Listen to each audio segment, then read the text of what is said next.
What's going on, everybody? It's been a long time since I've done a show, let alone Too long. done anything on YouTube. But glad to be back, and I'm glad I got Brandon with me. I hope everybody's having a good weekend, enjoying that fall weather. I know we got some really nice fall weather going on here in St. Louis today and this weekend after a week full of rain. So, yeah, just ready to get going, have a little fun night talking about our favorite hobby of lawn care and just chopping it up a little bit. Brandon, how you doing? It is a brisk evening here in St. Louis. I don't know about anyone else. So I got a few people in the chat, but it has, the temperature has just dropped. The bottom just dropped out, and it happens every year, right? It's like we get harsh summer, and then the bottom just drops out, and before you know it, it's Christmas. Yeah. You gotta love the transition zone, man. Yeah, but I honestly like the cool temperatures.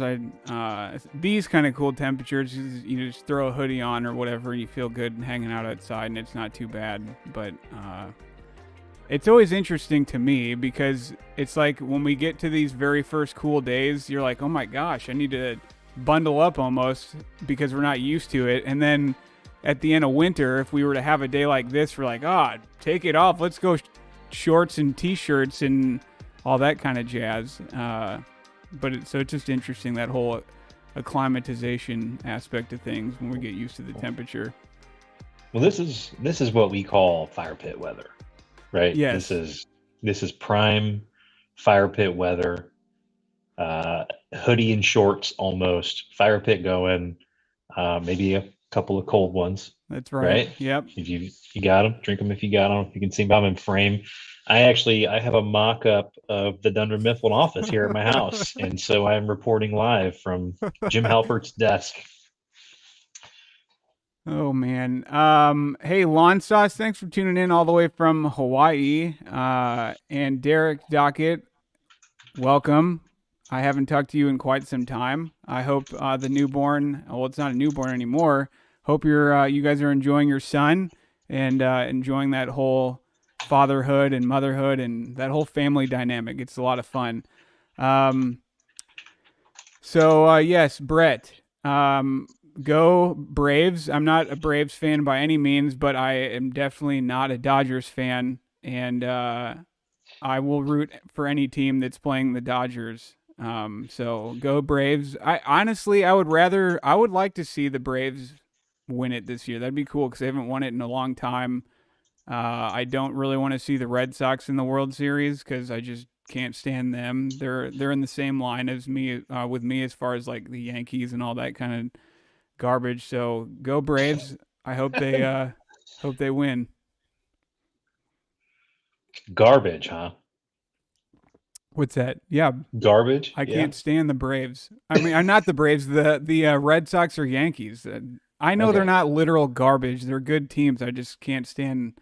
You're lucky Mr. Castleberry's not in the live stream right now because he's a big time Braves fan. He would probably take exception to that. That's fine. I don't care. I can't really, I usually give, when I see Chuck from Dadding All Day, he's a big Red Sox fan.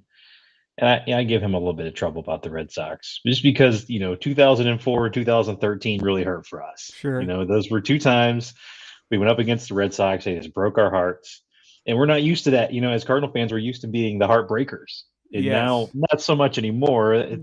Obviously, we got our hearts broken against the Dodgers this year. But for a long time, the Cardinals were breaking a lot of hearts. And even the Braves fans will remember the infield fly rule from 2012. Good old Pete Kozma starting at shortstop, lets the ball fall on the infield, shortstop, infield fly rule, Cardinals win. it's just one of those things that, I think those days are probably past us. But I'm probably going to say, and I'll ask you, Ben, for your World Series predictions, but I'm probably going to say Dodgers, Red Sox in the World Series this year. Yeah, I want to say Braves. I really do think Braves are going to make it. Between the Red Sox and Astros, I think it's a toss up because both of those teams are I know can be scrappy, and not because they're actually scrappy teams. Like that's how they've like got there that whole season, but just like the franchise is just like sometimes they just know like the team will just put it together, kind of like the Cardinals sometimes. Um, but I don't know. I think you go either way with the Astros or Braves. Granted, I have not really watched baseball all year long, so I can't really say it. I just know from historical stuff in the postseason, those two teams can just kind of pull it out of nowhere and win. At least Astros as of recent years, but the Red Sox have definitely proven that over the last couple decades, I believe. Yeah, Yeah. Yeah, so The Braves are heartbreakers too. When I first started getting into baseball back in 1996, and the Braves beat the Cardinals in the NLCS, that was like when I first started getting into baseball as a kid. 1996, I was probably, I don't know, 10 or 11 years old, and well, that's when the Braves won the NL East division. Like, I don't know, it was like 20 years in a row or something stupid like that. yeah, They had some fantastic teams, but never won the World Series. So baseball is just a crazy game. Um, but the Braves have always put together a good team. They're always competitive. They're always one of those teams that are always in there. yep. Um, and I don't like the Phillies. And I don't like the Nationals. So if I had to pick any one of those teams in the East, in the Mets too, I can't stand the Mets. So I'd probably have to pick the Braves. Well, I don't remember. I remember like the 2006 World Series, but nothing will like I don't think I'll ever remember a World Series greater than the 2011 one with Game 6. I remember that vividly. I remember I was down at Missouri State. I was doing homework that night, and I was just catching up on the game or keeping up with it on the MLB's website and watching the score. And I was like, oh, it doesn't look like it's going to be a good one. But I was okay with it because it was the Rangers. Like, okay, we lost to the Rangers. They've never won it. Like, that's fine. It's not the Yankees or Red Sox or something like that. Um, and then I turned it on. I heard my roommate turn it on in the family room or something where I was living at the time in college, and they tied it up. I was like, oh man, this might get interesting. So I remember watching the end of that game and just like going nuts. And I actually drove up to St. Louis the following day because I was like, there's no way that they're not going to win the World Series after winning Game 6 like that. It just no team's not going to win. So I remember coming up here just to be in a city where the team won the championship because I'd never been actually in the city when St. Louis won it before. So pretty cool. So the grass factor's making me blush. I just got to throw it out there. Thank you, Matt, for the kind words. But I have to kind of backtrack here a second, Ben, because I think you just told me that the Cardinals were playing in the World Series, and instead of watching the game and drinking beer, you were studying. Is that what you just said Yeah. in public? Oh, wow. Okay. I think I had something important. I don't know. I had something I had to get done. It wasn't like I was either that or I don't know. I mean, I'm not going to deny I was a decent student at staying on top of things, but I also remember if a game's not going well, I generally don't like to watch it because it just ruins the evening. So I was probably using my homework or whatever I had to do for that night to distract me from it. So forgive me. Hey, teach their own. Cardinals win the World Series. I'm not doing anything but watching that game. I don't care if the house is on fire. As long as I get the TV out of there in some form or fashion, I'm watching that game. But So can you good can you times, fill me good in on times. what Matt's talking about here? Matt says that he sees two sexy men. I'm assuming he's talking about us since we're the only one on camera. And that we're so spicy. Hey, there's Paul Castleberry. Thank God he didn't hear us trash Yeah. talking the Braves Don't there for don't about 5 minutes. So. yeah, well he could have been. He just may have now just decided to jump in the chat. But yeah, if you didn't hear the first like 5 minutes or however long we've been going, don't rewind. We might have been or I might have been saying things about the Yankees cuz me no like Yankees. Matt says that we're Nelly City Boy hot. I need to get a Band-Aid, like the old Yep. getting hot in here, Yep. we'll throw it under Yep. my eye. Um. All right. Well, which got me to jump on? Oh, I gotcha. I His gotcha. ears were burning. Paul's ears were burning. um. Well, what have you been up to lately, Brandon? What's been going on in the lawn? Um. Tell me about it. I'm here. The lawn is back.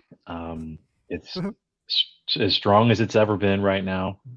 So I'm a proud father. Um, I just put some growth regulator on it this week, so I haven't really been mowing it all that much. I've just been admiring it from afar. I've had a lot going on with. I've had a couple of sick kids in the house this week. We've had a lot going on with. We had a wedding last weekend. Had a busy weekend helping some people move this weekend, so I just haven't had a lot of time, to take care of the lawn, and that's when the old family time in a bottle comes into play. You get the growth regulator out when you can't mow. So, what about you? How's everything going on with your lawn? It's good. I mean, everything went fairly unscathed this year. I think near the tail end of the summer, I was getting like when we were like at least a month and a half, maybe 2 months without any rain, and we were pretty warm. So I think I had some heat stress going on in areas. Even no matter how much I was watering, I just couldn't keep up with it. And I couldn't like once everything started cooling off and I noticed areas that were either heat stressed or whatever else. I think I might have had some sort of I don't know if it was fungus or it could have been insects. I'm not sure. I was thinking it potentially could have been sod webworm, but I didn't treat it because I'm like I'm at the end of the season. Things are going to recover fine because I know how those areas look. You always like you're tempted to go at those areas and seed them, and you're like you're scared. But then I always have to remind myself of like, no, it'll come back just fine once cooler temps and rain get here. And sure enough, they're doing just those spots are gradually recovering and doing just fine. So. But everybody in the chat and on watching and stuff, we're gonna go through. Brandon sent me a bunch of pictures of his lawn month by month of this year and just kind of talking about how things have progressed and degressed and then progressed again in his lawn and my lawn. So we'll You get could to say that. that. What's Yeah. that? No, I was just talking to myself. You could say things got pretty bad, but we're we are back in the swing of things. There was something I saw Coven. I think it was a YouTube, like a short YouTube video, or it was just one of his videos, or something on Instagram, where he said, "This is what a golf course looks like when it's been abandoned for 10 years." I remember that. I remember that. We were all doing the Instagram thing where we were, hey, all Midwest guys, how's the lawn Yeah. doing? And he waited a couple of days before he actually said anything. Um, and I gotta admit, I mean, if Coven's listening, it looked horrible. I thought my situation was bad until I saw Coven's situation gave me chest pains when I saw what he had going on. But yeah, he basically said this is uh, going as about as well as a golf course that's been closed for 2 years, and it looked like it. But I haven't seen it since. I know he has those. I don't know if you've been keeping up with him lately. He's always got these crazy projects going on, but he's got the golf green behind his house now, Yep. and he's bent grass, which I'm interested to see how the bent grass does in a homeowner type environment because there are golf courses here that have bent grass fairways Oh, really? and bent grass greens. Yeah, Gateway National, um, one of the nicer public courses here, they have bent grass fairways, and I'm actually playing there coming up this week with my boss, and so I'm actually kind of curious to see how those bent grass fairways hold up in these just unforgiving conditions that we get here in the transition zone on the cool season grass. Well, so the golf course here in my neighborhood, uh, they have bent grass greens. The zoysias are fairways. The tee boxes are fairway, or I'm sorry, the fairways and tee boxes are zoysia, and the greens are bent, and they looked really good. Uh, Even in like the really bad parts of the summer. So I tip my cap to those guys that are um, to the greenskeepers because they were doing a great job. Because I don't know what the height of cut they had on those things or what that range is on Oh, greens. it's low. It's like a tenth of an inch, Holy and cow! yeah, it's very low. I remember when you and I played that course. I was paying attention to every green that we were on, and they were.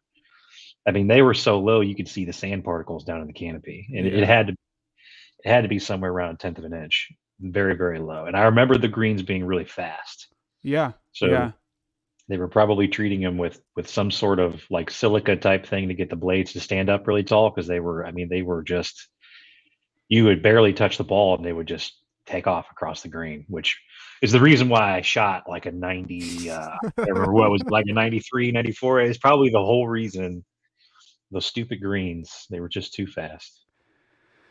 yeah. But I'm always impressed with how they keep it looking around here. The fairways and everything.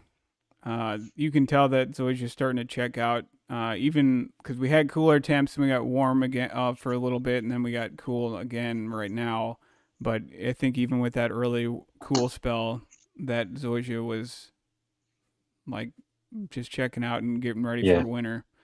But it's still fun to course to play on when it's that things are dormant and whatnot. So Well, let me ask you a question because I know we've got some slideshows and things we want to get into about yeah. the progression. I'll switch over to another not sponsored natural light here on the St. Lunatics Lawn Show. Um, if you could have like if you could redo your lawn, right? If someone said, this is all paid for, it's comped, any grass type you want, any variety, you had to do the whole thing. What grass type would it be and what variety? Well, it's all dependent on the stage of my life. Because right now, with three kids and one on the way, I don't have time to be mowing a lot as much. Because I would love to do like real mowing, that'd be nice. But I can't dedicate that kind of time to that. But right now, like I think it'd be cool. I think I would just like to do a really good stand of turf type tall fescue. I know that's not sexy. It's not Bermuda or something that's real mode or anything like that. But right now, that's what I would do if I had all the time in the world, or maybe an empty nest. Um, I would like to do Bermuda. I just really like Bermuda. I know it doesn't have the same color as cool season lawns, but there's just something about that grass I like. Um, I've heard.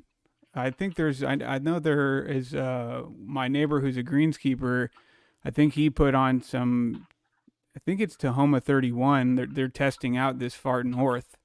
I think it's that variety. I'm not 100% sure, but he and some other guys have been testing some of that Bermuda out in on their golf courses. So I'm curious to see, and I think he is curious to see how it does over winters whenever we get a really cold winter or whatnot. So Yeah.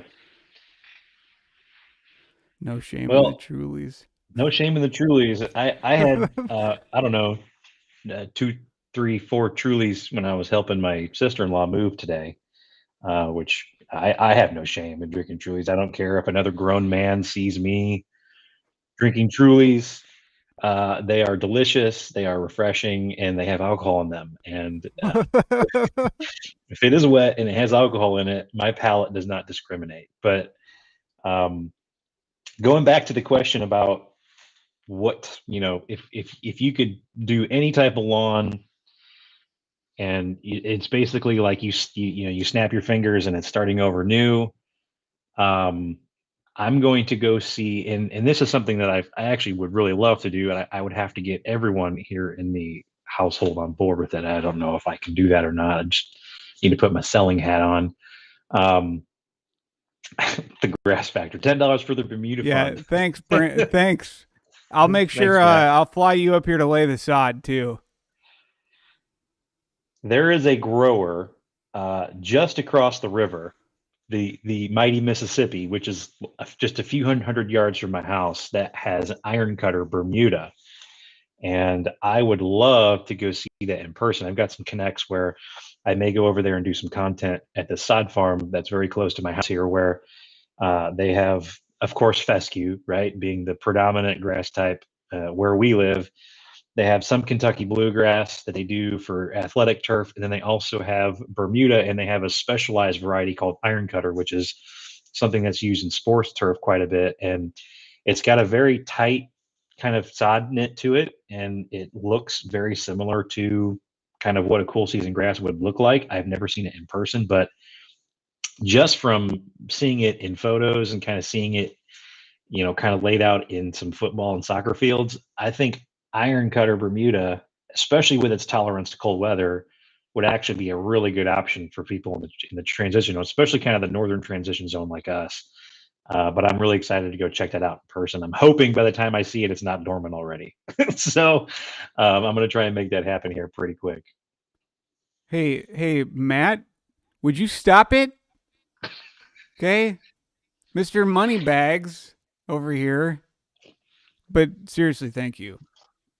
Um, for the folks who grew up on Mississippi, other people just don't get it. They just Uh, don't know. well, can I get a little invite to that action? Yeah, you most certainly can. Because Most certainly do you know can. what the color of it is? Is it different than uh other? I think I think it's green, but Oh, I'll okay. I'll I'll have to double check on that for Yeah. you. Thank you. No, it's it's just from what I've seen, the genetic color of it's actually pretty on par with something like a Tahoma 31. Okay. If you've ever seen what that looks like in person, um, it's actually a pretty dark Bermuda, kind of by comparison to a lot of like maybe the common Bermudas that you typically see around here. Mm-hmm. And the whole selling point behind it is that it greens up a lot faster in the spring, Okay. and it stays green longer into the fall. So for people that are doing rye overseeds and things like that, if you're not really into that, then iron cutter may be an option for you. So I might go check that out, and who knows, maybe I'll end up sprigging my front yard with it and then take over, which is something that could happen. Not saying it will happen, but definitely could. I've thought about doing that, like even with Zoysia to an extent, like on the golf course, like going and taking my pro plugger and run out in the fairway, take a plug, and then just run off. The Um, problem with Zoysia is that plug that you would pull from the golf course would take. I mean, your kids would be like going into college before yeah, it takes over the lawn. You know what I mean? So yeah. No, it's just that's why I don't like Zoysia as much as Bermudas because it's not as aggressive. Um, so the Bermuda grows into the beds and like yes. just does its own thing, and we got to keep it in check. The bluegrass does it a little bit, but not quite as bad. Um, Chips and guac. Thank you, sir. Very unnecessary, but very much appreciated. Thank you. Um, Paul asked you a question.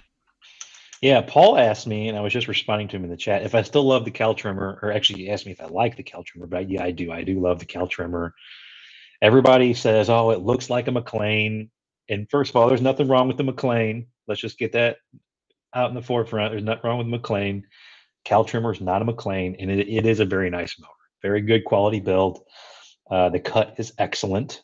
There are a couple of things that I would probably change about it, but overall, it's pretty good. I mean, Ben, you came over and you used it. What were your thoughts on real mowing with the cow trimmer when you were over here? I think that was like maybe April or May when you came over here. That would have been May. Yeah. May or April, but it was the first time I'd ever used a gas powered reel mower for number one.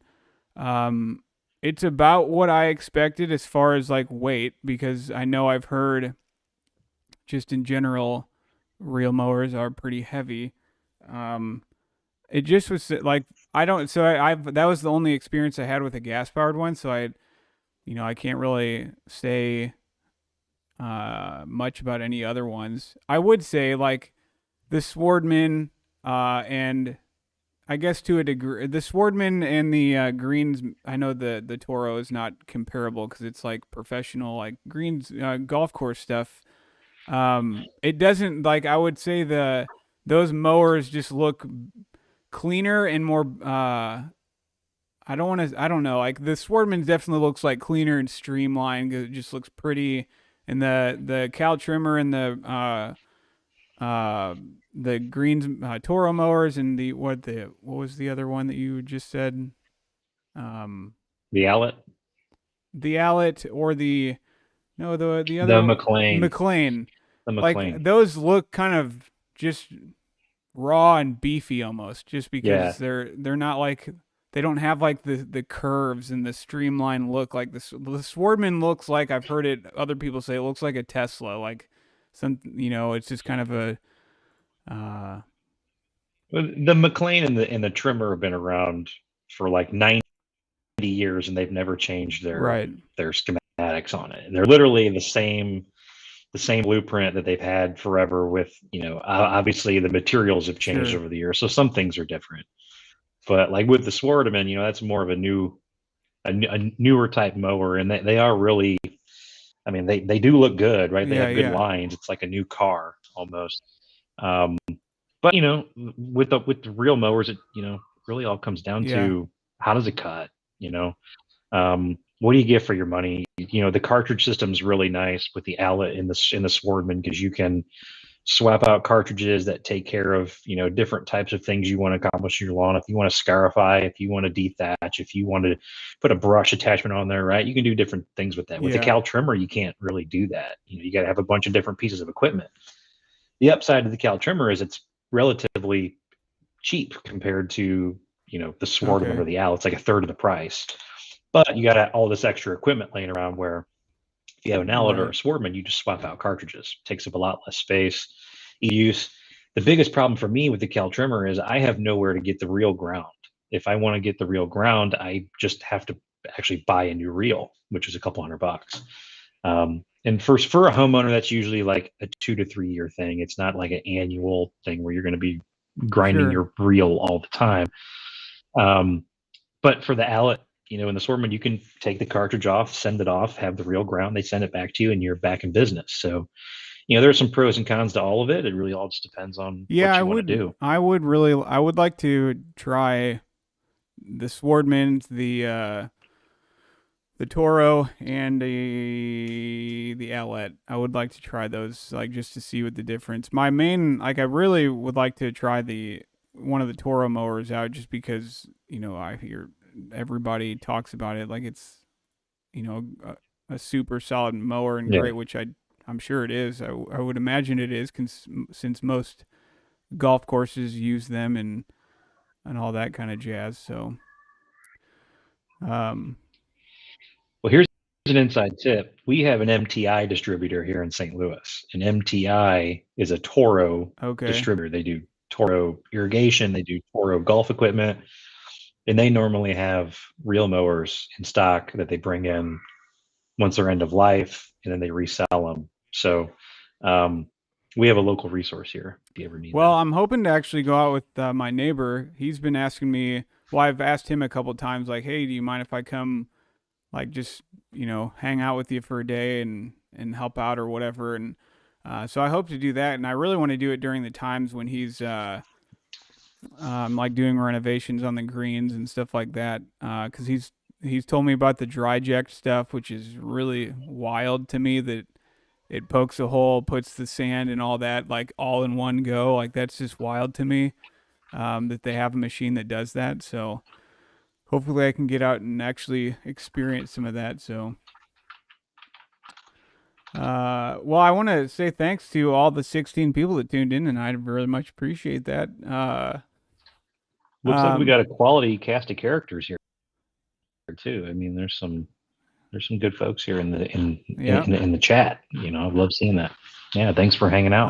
Well, all right. Well, I guess we can start diving into. We're gonna go through your lawn first, and we're gonna go front. By the way, Brandon was like he must have been out in his lawn almost daily taking pictures, because he sent me like uh, I don't know, at least 50. 53, Yeah, 53. Well, you got to do it for the gram. I mean, you got to take maybe 3 or 4, and then yeah. go whatever one's the So we're gonna best. start March, and I'll let you pretty much walk us through it. So let's slide over to the month of March. So it looked like you had. That's when you had AT&T. And actually, sorry, I just Oh, interrupted you. yeah. The last time you and I did the show at the very beginning of the season. Now we're kind of coincidentally doing the show again at the end of the season. I didn't plan that. That just happened. So just wanted to say that. Matt, Yeah, you need to cut it out, Matt, man. You know, what are you doing? Why are you doing this? And what is the John Deere we just 220E? I don't. Is that one of the real mowers? I think that's what Matt cuts with, even though he'll tell you all day long he hates mowing. Says he would rather claw his eyes out than mow, but he's got a super sweet John Deere 220E, um, and he loves his bowls. Yeah, maybe a little too much. But yeah, so March, last time we talked, and I was, you kind of talked me off the ledge a little bit about AT&T. I thought they were just going to rip up the whole yard, right? I thought they were going to run the fiber lines and they were going to tear everything up. They pretty much dug up two, like, I don't know, these two sections that were maybe 2 feet by maybe 5 feet, right? Just so they could see when they were boring the Yep. lines Yep. where they were going. And actually, the guys that were out there working were like, I mean, I didn't really talk to them much. I just kind of said hi. I was cordial with them, but I think they were like, man, this dude's lawn's pretty serious. Like we need to tread lightly on it. And they were cool about like not putting straw on it, not putting seed out. Just like, hey guys, don't worry about seed and straw. And that's pretty much all I said. And they were like, okay, cool. And I mean, it things worked out. I mean, as you can see from the picture on the slideshow, it's definite. That's kind of the one that's towards the end, around the corner, next to the sidewalk and the driveway. Yep. That one was the worst of the two, Is that and they one were on just that? like, Is that one you're talking about? The one where the guy's digging, like that one?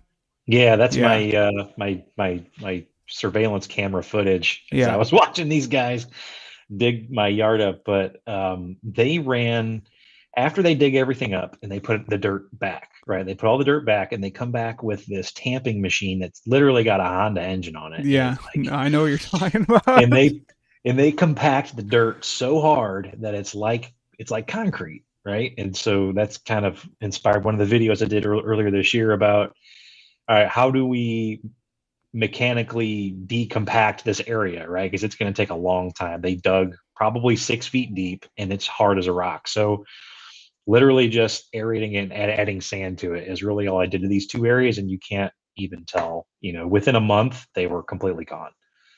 The bluegrass just completely took over. But for March, I was not really expecting a really fast green up from what you see. I think the picture, um, the striping picture is probably like mid-March, and most of the fescue lawns around me were still dormant at this point, and I Mm-hmm. was already completely greened up, which was with my first year doing bluegrass, I that was beyond my expectation. Yeah.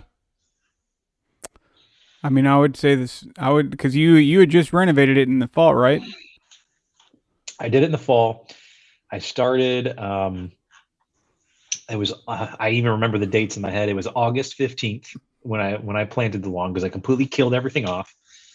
Not by design. This was never even in the cards at the time. I got a really bad Pythium outbreak, Mm-hmm.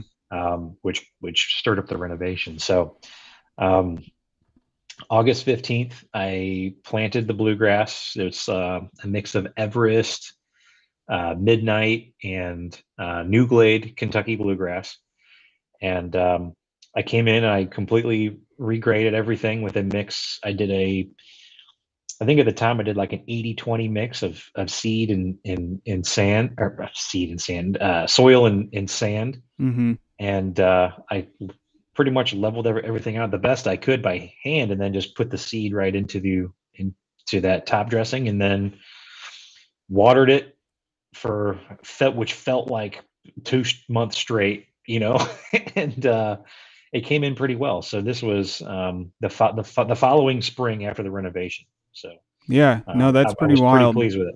Yeah. And when I came and mowed it this year, I was pretty surprised by how everything looked because it didn't look thin. Like I was kind of expecting it to be somewhat thin for it not being a completely year old. Yeah. But it was very tight cut lawn, so I was pretty shocked when I mowed it this year. I was a little worried too. One because I did a lot of sand when I top dressed it and I leveled everything off, and then when I overseeded the bluegrass, I followed. A lot of times as homeowners, we have a tendency to sort of ignore the overseeding rate on the bag, and we go real heavy with it, right? Sure, Throw seed is cheap. Is I can't remember who said that, but me um, neither. but that was kind of the status quo. But I went by the label recommendations on it, 2.5 pounds per thousand on the bluegrass. And when it started coming up, I was like, I don't know if this is going to be thin or not. And by actually following that recommendation, um, I think it allowed the seed to establish in the way that it was meant to, and it was allowed to spread and mature, which I think had a lot to do with that. Mm-hmm. Because I've overcrowded my lawn in the past when I'm overseeing with fescue, and I've seen what can happen when you overcrowd the fescue. Right, it's no good. You get melting out, you got disease issues. It never worked. It ends up dying anyway. Um, so I just kind of stuck with the plan. Right, I was like, I'm going to stick with 2.5 pounds per thousand. I'm going to let it come in. I'm going to let it spread and see what happens. And lo and behold, the results were unbelievable. So that's something that from this point on, I mean, I will never deviate from overseeding rates when it comes to that. It looks thin now, but down the road, I promise you, it is going to fill in. It's going to look better. I have no doubt because I know each year a lawn ages, I mean, it kind of, I believe, matures in a way, and it kind of, from what I understand, you kind of almost weeds out the weak ones and helps the stronger stay in there if that works with the grass or that Yeah. analogy works. But And um, with the bluegrass, it takes a couple years for it to actually, for you to get the actual, to have it really thick. yeah, It takes a couple years for it to actually spread and do that. sure. Well, I'm gonna jump over to your backyard, just that single picture you had for March. Um, and you didn't have much for March in the backyard, but your backyard is predominantly tall fescue. If I'm not, if I, you can correct me if I'm wrong. Yeah, it's all tall fescue. So it's kind of hard to see, but this is I believe, at the bottom of the hill in your backyard, Yeah, behind this the play poor set. this poor backyard. Yeah, so that was right after we had the tree removed. We had a really old oak tree. I mean, it had to have been almost 100 years old. It got a really bad disease from if anyone here has an oak tree on their property and it has galls, you'll know what I'm talking about. It's like these big, like almost like golf balls that are just in the entire tree. So it killed the tree, and we had to have it taken out. The year before that, we had a deck put on the house and a patio poured, and they had excavators back there. And so within the last 2 years, I mean, the lawn had been completely ripped apart back to back years, right? It was in rough shape. So this is what it looked like in March, really, really thin. Um, and then obviously we had a lot of damage from some of the heavy equipment they had back there tearing those trees out. Yep.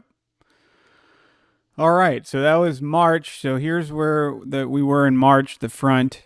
Here's the back again, and now moving on to April. Uh, it's looking in the front still Yeah, even better. April on fire. Yeah. I mean, it's one of those things where people would be driving by and they would, if I was outside in the lawn, they would stop and say, what is going on here? Like, what kind of grass is this?" And people would, I mean, they were completely shocked when I say, "Oh, this is Kentucky bluegrass." They were like, "Well, you can't grow bluegrass here." And I'm like, "Well, you're looking at it. What do you mean they can't grow it here?" But I mean, yeah, by April and May, it was probably looking the best that it did for the entire year. Uh, you can see me and my wife in the background, kind of inspecting What is she pointing the at? lawn. That was where I had a little bit of washout Oh, and she was and critiquing you. where AT&T was. Yeah, so that was the area that I chose not to add any seed to. I said we're just going to let it spread, and sure enough, I mean, 3 weeks it was completely filled in. I mean, it's quick. People always say like, "Oh, bluegrass takes forever," but in my experience, it's actually pretty aggressive. Pretty aggressive. I mean, look at the color in that picture. You can tell there's no color grading. There's no funny business going on. I'm using a front-facing camera. That color is true to what you're looking at. Sorry, I was laughing at Matt's comment.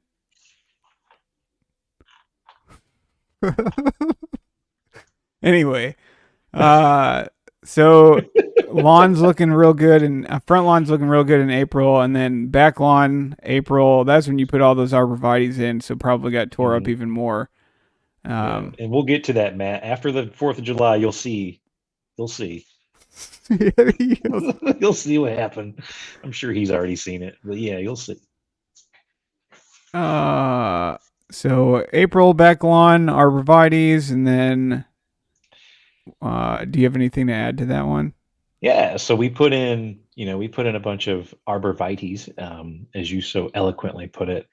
Um, that was all that area that we planted those trees. That was all just overgrown from this creek that runs behind our house.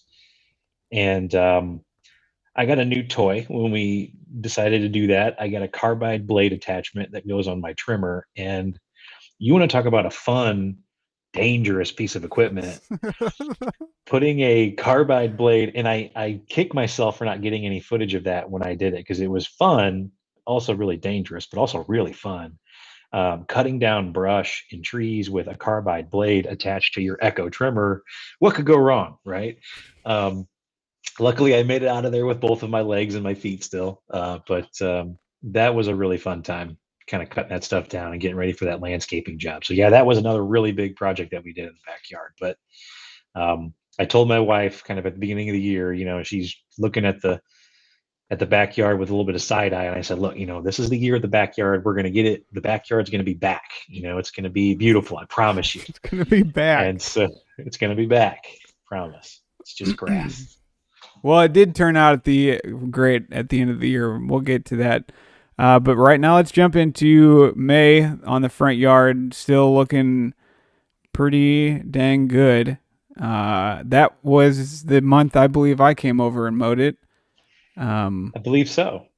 the actually, Yeah. honestly, the left picture looks like because the when I came over it was an overcast day, and that's an overcast day. But I don't think that was when I cut it. So, because It I was probably pretty close. yeah, because I cut It, it the other direction. The stripes were going the other way. I think I took some pictures of some striping that you did or something, and I sent it Sure. to you, or maybe it was close to that. But yeah, I mean, it looks fantastic, and you can see on the right photo where that's the AT&T. spot ACT was, and it's almost completely filled in at Yeah, this point. it's pretty So crazy. yeah, And then going to the back. Sorry about some of the pictures. For some reason, they turned out grainy.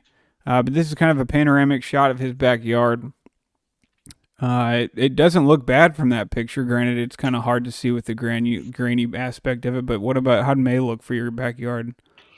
so May is when the backyard really started to kind of turn a corner.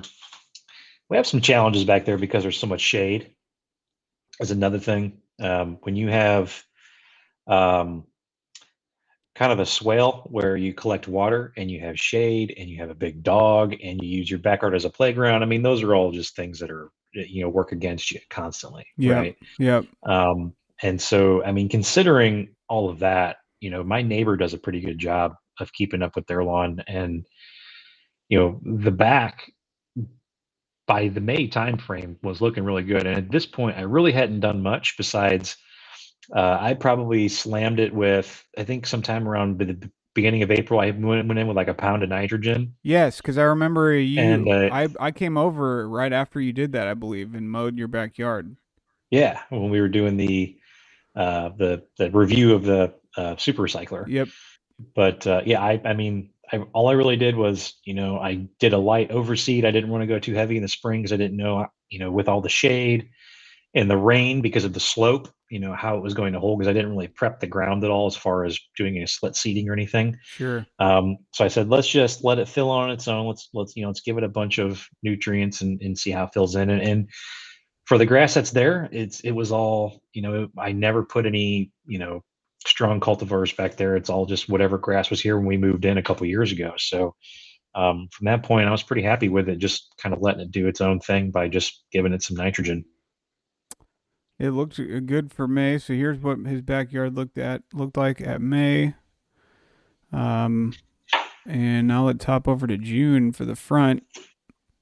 June, you said it still looks like things are looking great for June on the front yard.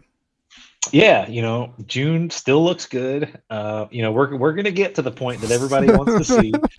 Um, June, we're still rocking and rolling. I'm feeling pretty good about myself, feeling pretty good about the lawn, feeling confident. I'm making YouTube videos about, summer lawn care and how well I'm doing with my bluegrass mowed at 1 inch in the summer, and talking about my fungicide program, and how well that's working out for me. And, lo and behold, what I don't realize, you just don't know what you don't know, Ben. And, I learned firsthand how awful summer patch can be for a Kentucky bluegrass lawn, and how it can sort of just kind of exist without you knowing it and the grass really showing it. And then all of a sudden you wake up one morning and half your lawn is dead. And so I learned that firsthand. And now I know what I need to do next year, kind of going into um, my defense against summer patch, which is probably going to start around mid-April. Um, but yes, Your June. prevention I of mean, it. yeah. So yeah, my fungicide prevention for really summer patch, from what I have learned and just from my firsthand experience, only having bluegrass for a year, summer patch is your biggest enemy, especially in the transition zone. It's not necessarily the heat that gets it; it's the humidity. And with our water holding capacity we have in these heavy clay soils that we have, that just kind of adds to it a little bit. Just kind of what I've done on some independent research. There's no science behind that. It's um, just kind of what I've seen firsthand. So, yeah, so in June, still looking really good, still feeling good about myself, but we're going to get to July here in just a minute. So, Well, let's move on to the backyard in June. The backyard is, I mean, that's a huge transformation from April to June. That looks pretty dang good because all of that where the stepping stones are uh, going down to your arborvitaes. Don't here you are giving me trouble about how I say things. no, you Uh, said it the right way. oh, Arborvitae. yeah, In this Missouri, is though, we tend to say things, we're not like Kentucky redneck, but like, we're almost there. Um, we just say arborvitaes. It's like, one of those things. The thing that bothers me about the way this look, I mean, this looks good, right? The density's good, the problem is, so all that new grass, and you can see it from the picture, is way darker. Like the genetic color is way darker than the rest of the lawn, and yeah. that's one of the things that really bothered me, and which is why I did I did more renovations in the back this fall. But all year I looked at like the top half of my lawn where I overseeded it with I did fourth millennium and titanium 2LS from Mountain View Seeds. Mm-hmm. The top half of my grass was like 4 or 5 shades darker than the rest of my lawn, and so Yeah. it bothered me. But yeah, I mean, as far as is the lawn healthy? Yeah, it looks great. Aesthetically, was I happy with it? Not necessarily, but we'll get to there. Um. So moving on to July. Matt is completely right. June equals Yes, peak false sense of security. Matt's trying to trigger me, is what he's doing. So front yard July. That was when you took advantage of the fiber AT&T ran to your house and had it. Again, so fiber, the AT&T came back. They paid me another visit. Um, if for those of you that for okay, we'll just say this: fiber's. I'm on fiber right now. It's amazing. I love the fiber connection. Um, The thing about it is they run a single box in between two houses, and if you draw the short end of the stick and your connection to the AT&T line on the side of your house happens to be on the opposite side of where they put the hole in the ground, then they got to bore that line all the way across your yard. So AT&T shows up again. They knock on the door and like, hey, we got to run this line across your front yard. And so, I'm not happy about it, but nothing I can do, right? So there it is. You can see it. They ran this beautiful trench, 4 inches. I'm praying they don't hit any irrigation lines. Luckily, nothing happened. Nothing bad happened. I came in, I backfilled that area with a little bit of sand, and it within 2 weeks it is back to normal. So no harm, no foul. That was that because you had ordered fiber? Yes, that's So because I had ordered fiber. yeah, so I you did it. figured, You did it to yeah, yourself, Brandon. I did, but you're not gonna not if they're running fiber lines in your neighborhood, you're not gonna not get fiber. That's Okay, true. I'm streaming at like 700 megs right now, and on Charter, I think I was getting like 70. Yeah, So yeah, yeah. I know it's what you're just one of talking those about. things. I'm a glutton for self destruction, and that's all I can really say. So the front was looking really good, although the damage from AT&T in July. Backyard still looking really good. Looks even better from the last in June, which that was still a huge improvement from April. So, um, yeah, Yeah, that was I was kind of that's when I got my lawn striping kit from Big League Lawns, and they sent me a striping kit to do a review video on. And at that point, I thought the backyard was looking the best that it did all year, and especially with the stripes, um, as you can see from those photos. So yeah, I mean, at this point, backyard with only a pound of nitrogen on it at this point, coming along, coming out of spring pretty well, doing pretty well considering the heat. These photos must have been taken at noon because it looks like I'm getting a lot of direct sun in these pictures. But with the way that, when the sun rises in the east, the front of my house, the house blocks a lot of the sun in the morning. I get probably a good amount of sun from, I'd say 11 a.m. to probably 2 or 3 in the afternoon. And then the trees behind me block all the rest of the sun for the rest of the day. So we're talking maybe 4 or 5 hours of sun max, peak summer. So right now, wow, probably even less than that. Yeah. wow, that's crazy for that little sun that does the tall fescue back there still does pretty good.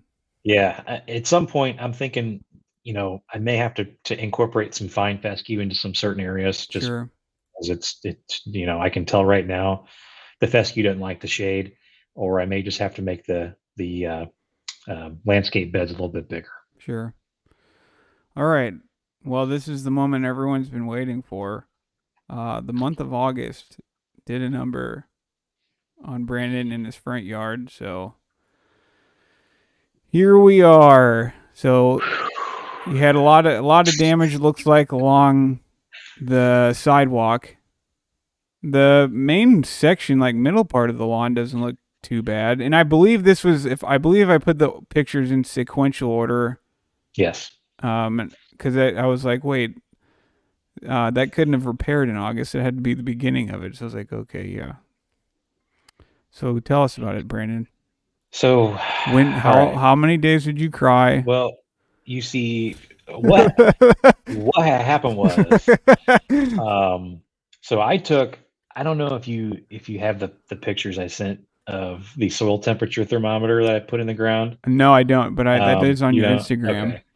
So I took there's a whole bunch of things going on in these pictures. On the far right picture, that is, you see that kind of golden colored ring going on there in the lawn. That is actually, what I came to find out. That's kind of the pre, what you're looking at is summer patch developing. Okay. Um, what I've learned about summer patch is it's the conditions for that are conducive when soil temps start hitting around the 65-degree mark, and then they can kind of develop and take hold, but you won't see anything until the grass just starts to check out and it just dies.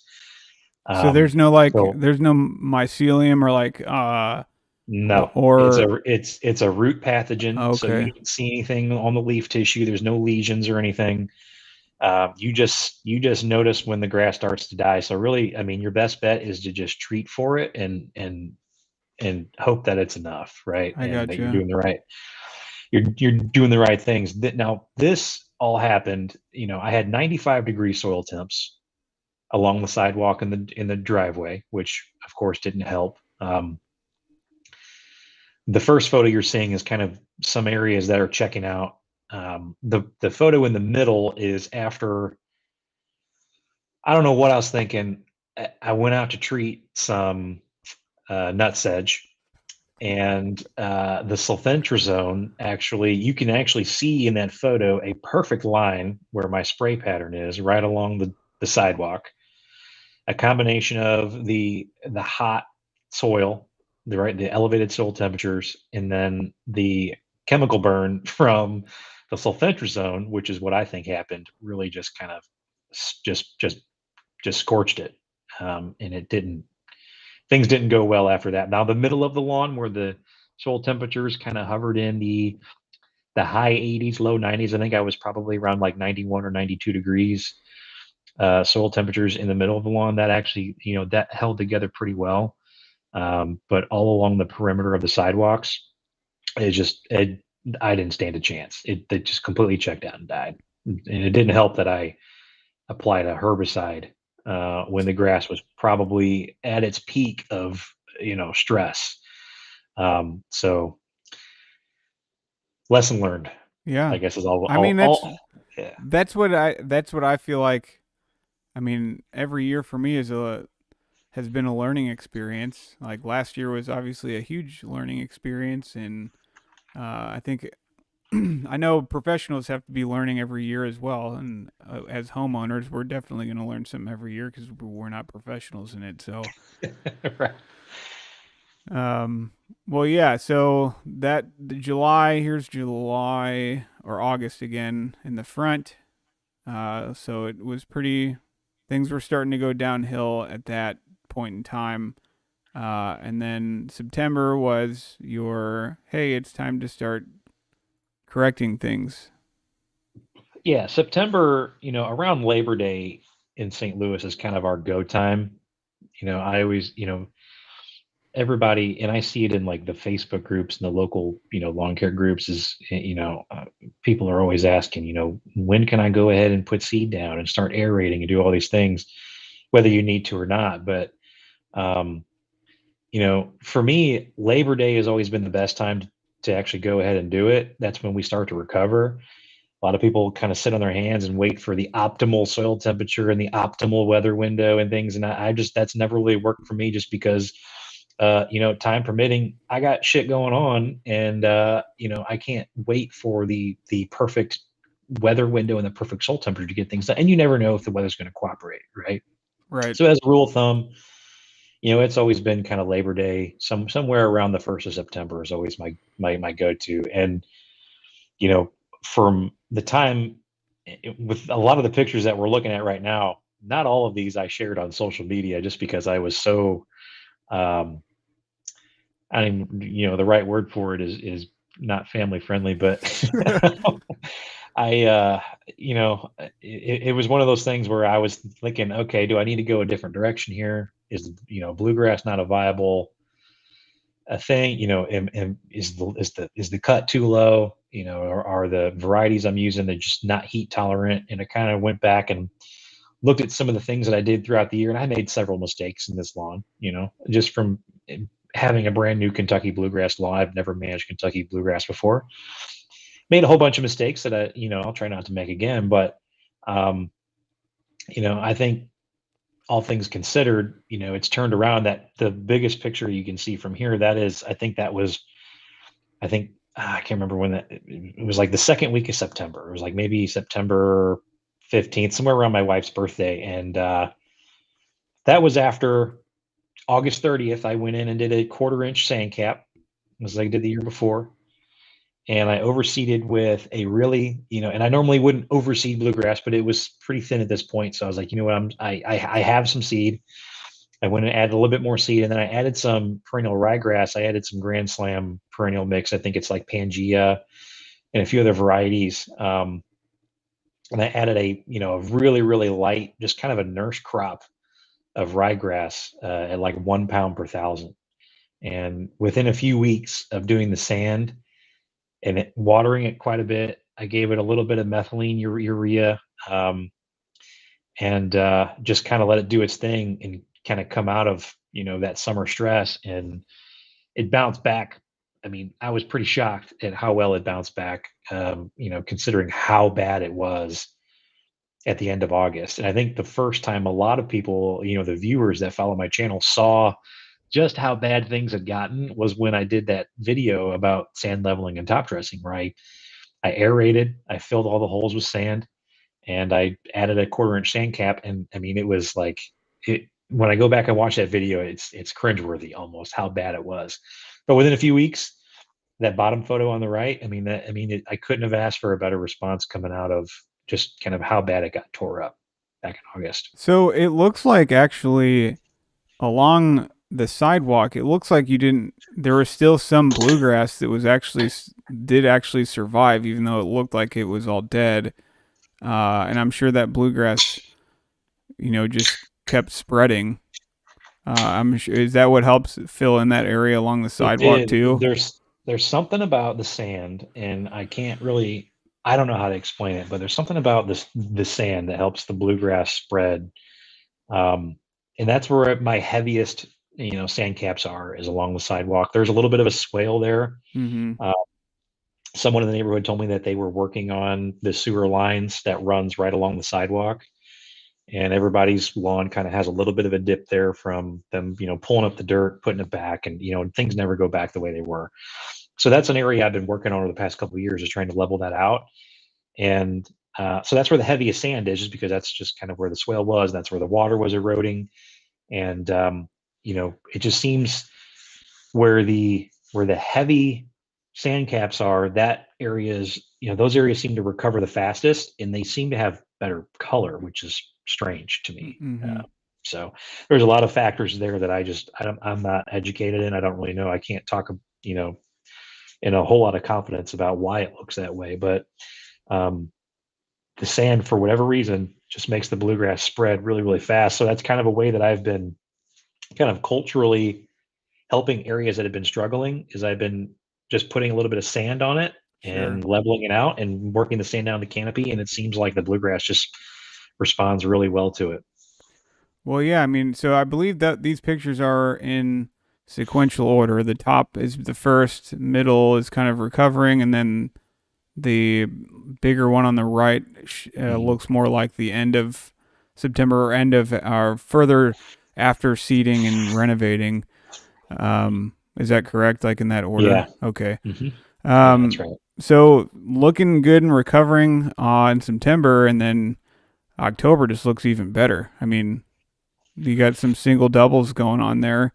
I do. I get some. I call them dragon stripes. I think those are Connor Ward's favorite stripes. So I've coined them dragon stripes, and I do like the single doubles. When I have time to actually like invest in a good mow, I'll try to do something fancy like that. Sure. But yeah, you can tell from the photos that the areas, the strips along the sidewalk, they're probably at this point 90% filled in from where they were at the end of August. So we're Mm-hmm. we're talking 6 weeks from the worst the lawn has ever looked to now. And um, it's just, it kind of blows my mind just kind of how quickly it can self repair just from doing that. And I did add a little bit of seed in there, as I mentioned, but not really enough to really make a significant difference. Is Kentucky bluegrass takes forever to sprout and establish, especially in sand, because the sand doesn't have a whole lot of water holding capacity. Um, so I can't really say or make any claims that that's from an overseed. But the way that it's kind of worked out, as soon as we got those cooler temperatures, we got a little bit of rain. It just absolutely took off. And in the when you look at the color, um, you know, you do see if you look close at the photos, you can see some really dark areas that look a little Yeah, bit from the rest of the lawn. Those are the sanded areas. Those are the areas that were pretty much dead and have come back for whatever reason. The bluegrass that is spreading is significantly darker than the grass that did not die off in the summer. that's really interesting. So your lawn is Kentucky bluegrass with maybe like a tiny bit of It's like like TRG. 0.01% per ryegrass, and Yeah, I mainly just wanted it in there as a little bit of a nurse crop to kind sure. of get things going aesthetically. Well, I mean that's a pretty awesome recovery. I know what it feels like to kind of see the lawn recover like that after putting some work into it. So I can only imagine what that felt like because I kind of felt that way last year. Yeah, it alleviated a lot of my anxiety about it, but it looks good now. But before we know it, it's going to be August 2022, and we'll see what happens. Well, So, yeah, but I mean, it's the uh, second year of the lawn. It's a little bit more mature.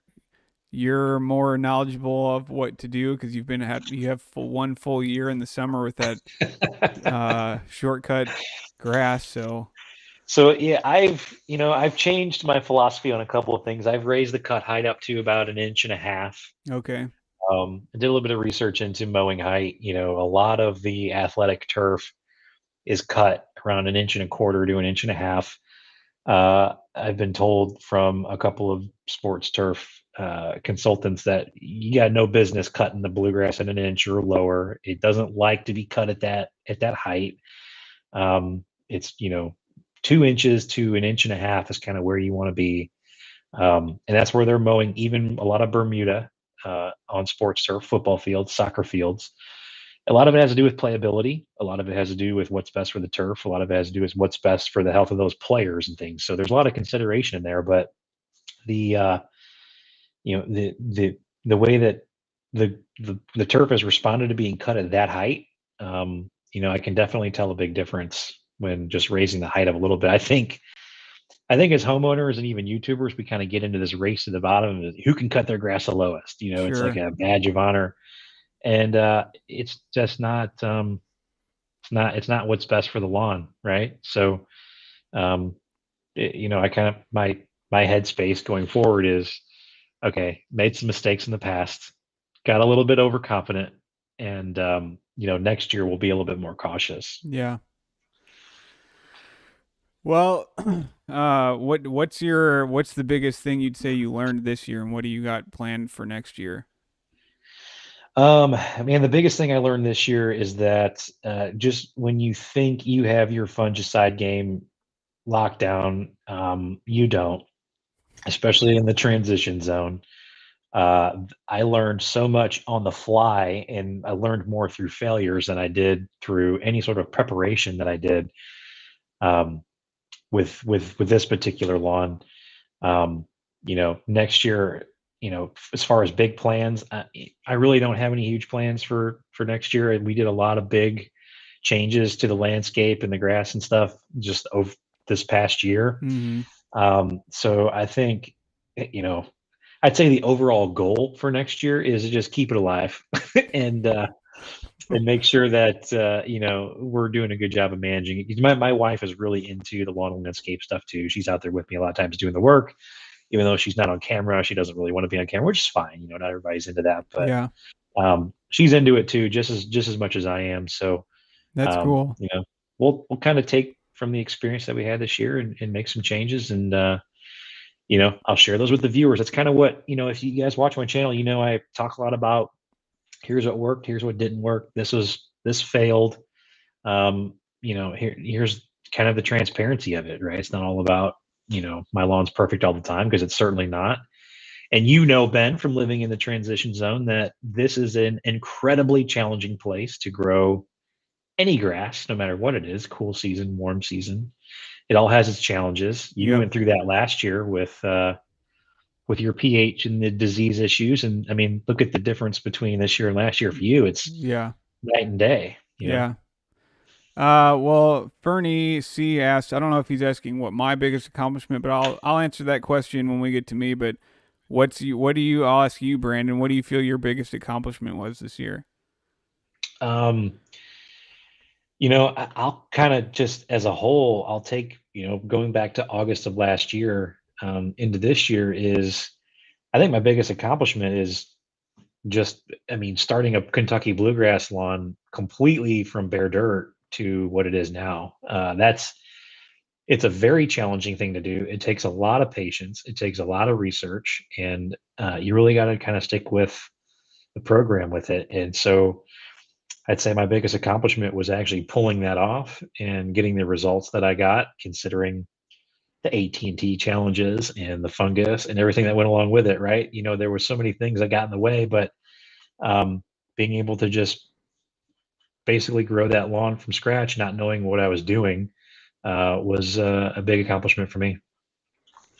Right on. I think next year could be a goal of like just trying to go deeper into the year, keeping it. Getting through August, Yeah. getting through August would definitely be it'd be a noble accomplishment, I think. Evie says he wants to see more landscape stuff. I Yeah, know. I don't know about you, Ben. I'm into the flowers. I'm into, I've got 5 different types of hydrangeas around my house. We do all kinds of it's mum city right here right now.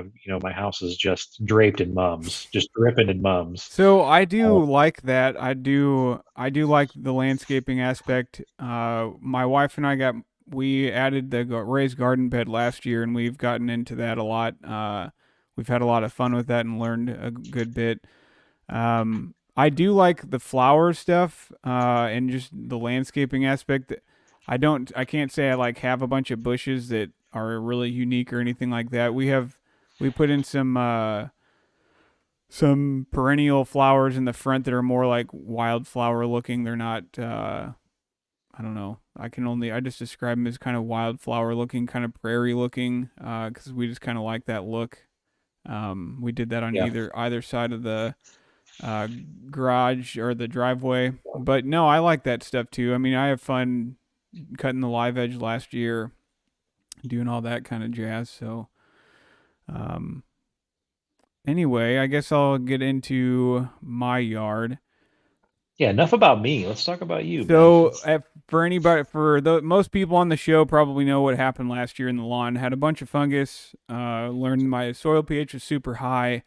Um, and learned a lot about why the pH does what it does, and contributes to the lawn looking terrible and all that kind of stuff. Learned a lot about that last year, and started working through those issues, or near the middle of last year and into this year, and have continued that whole process. So this was our second year in this house. So last year I didn't know anything about the history of what's taken place in the lawn. So I had 1 year under my belt at this new property. So here's April, 2021. It definitely greened up a bit quicker this year than it did last year. Obviously, that could be due to maybe it just got warmer earlier this year than it did last year. But I also think it probably how I, put a good bit of nitrogen down at the end of fall last year. I think that also helped it green up a bit quicker this year. So And for the viewers at home, Ben, last year, when you tested your soil and you got your pH reading back, um, can you remind me what was the pH reading again? It was Oh, like yeah, above eight, it was right? 8.3. So sorry, it wasn't just high pH, it was extremely high pH. It was an 8.3, and when I first saw it, I was like, "Oh, that's high. That doesn't look good." But I didn't really understand the weight of what that was. So Yeah. When I learned the yeah, weight of it though. you did a video on that too. I think you collaborated with the Grass Factor, Matt Yeah, Martin that did that was video, the I believe. first video I did at the beginning of this year, or near the beginning of this year, and at the end of April. Matt and I did a collab. He talked about exactly what I did, or kind of explained what the reasoning behind what I did and why it worked, because I can't explain the science like he can. Yeah. But yeah, he talked about that, and it was, like I said, last year was just mind blowing to see once I started addressing the pH more aggressively, as well as getting rid of treating the fungus. It was amazing to see the turnaround of the lawn in the middle of the summer as well. That was wild to me because I was not Yeah. expecting that. So, We'll talk um, about what you put on that lawn that as we get along here. But yeah, for everyone who hasn't seen that video, that's a fantastic video. Slightly controversial, but fantastic nonetheless. So go check it out. It's Ben, I couldn't believe how simple of a process it was. Like it's so simple. to lower your pH. Do this and stick with it, and you'll see results. Like, it blew my mind how simple it was. That's when a lot of things clicked for me. Sorry to interrupt. Go No, ahead. no, you're good. So, April, it looked good. I mean, there's nothing you could tell is coming out of dormancy fairly well. No big issues. May, uh, I was extremely happy with the lawn. Don't get me wrong, but I was still like, I was skeptical. I was like, all right, we were looking good last May, kind of, but last May was different because I was not greening as well as I was this year. Like this year, the lawn just had an exceptional, great color. It had the color that I expected the lawn to always have. Last year, I was not seeing this. It was just not responding to fertilizers. But nonetheless, the lawn wasn't terrible at that point in time last year in May. So I was kind of skeptical this year. I was like, all right, it looks good. Let's just hold on to our pants and just let's wait till summer gets here and when we're actually getting that disease pressure, because at this point in time in St. Louis we're still pretty easy going, and not really dealing with the terrible amount of humidity. So I was actually paying attention to my neighbors' lawns at the beginning of the spring summer transition time, because I would wake up, go out and walk the dog, feel the dew, and I'm like, all right, this might be a morning where this feels similar, and I'd go out in my neighbor's lawns, and I'm like, there's some dollar spot. I was seeing exactly in their lawns what I saw in my yard, but I wasn't seeing it in my yard, so I was like, all right, let's go. We're making some. Do you do that more than you maybe like to admit? Look at your neighbor's lawns as kind of like a measuring Oh, stick for. I'll admit it all day long. Yeah, because my neighbors, everyone in my neighborhood has a professional lawn care company. Why they don't all use the same person, I don't know. Everyone uses a different company, Yeah. but I always, I'm the only DIYer in my neighborhood, so I'm always scoping out, Mm-hmm. you know, those results. Oh, what are they using over there? Yeah. Yeah. Oh no, that's not a good choice. I find myself kind of making those decisions on the fly, but I definitely look at my neighbors' lawns probably way more than I probably should. Yeah. No, I know But, exactly what you're talking yeah. about. So like I said, May still feeling good. Lawn was looking great. Had no problems.